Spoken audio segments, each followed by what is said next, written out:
Hi friends, welcome to my YouTube channel Daily News Editorial.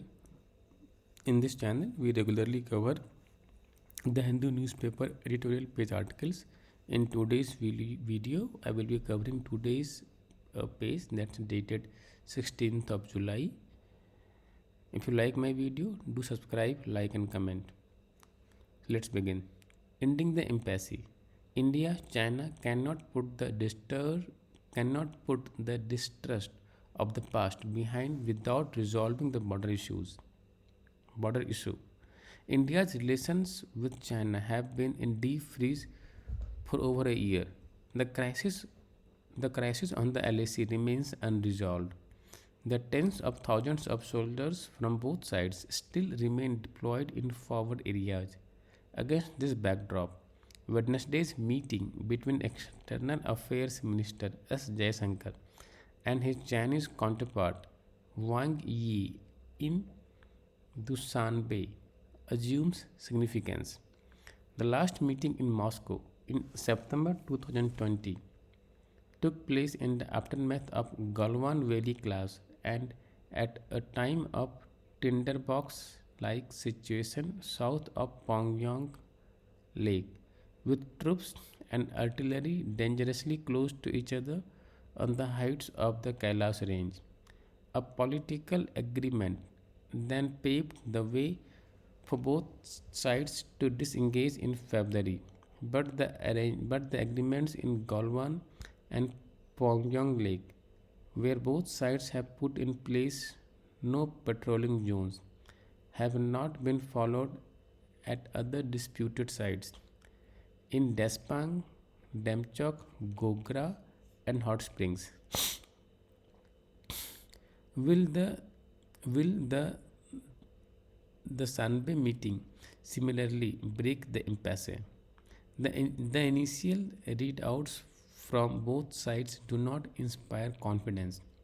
Mr. Jaishankar said the unresolved situation was visibly impacting the relationship in a negative manner and, assessing the overall relationship.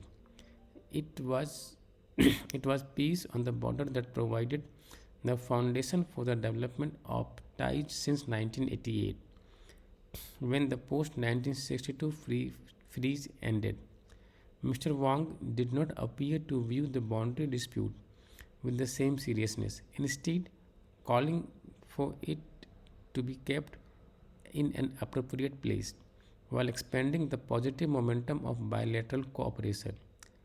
Where both sides did agree is in their assessment, as Mr. Jaishankar put it, that a prolongation of the existing situation was not in the interest of either side.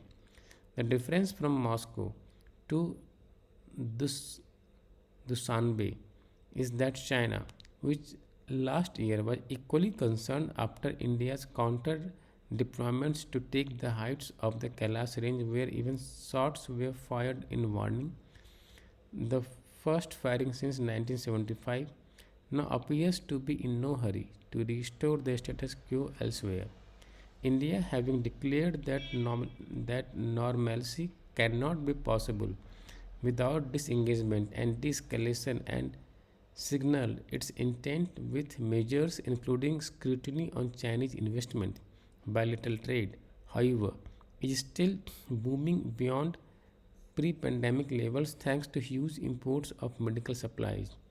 Will now have to stay the course to underline its resolve on restoring the status quo.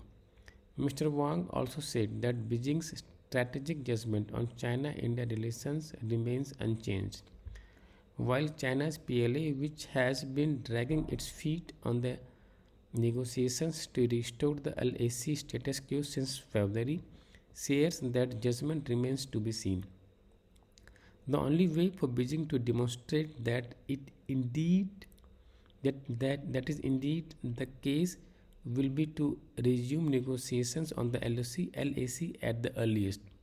Unless a full restoration of peace and a de-escalation of the border happens, the relations in all other spheres will remain clogged in distrust. Thank you. If you like my video, please subscribe, like, and comment.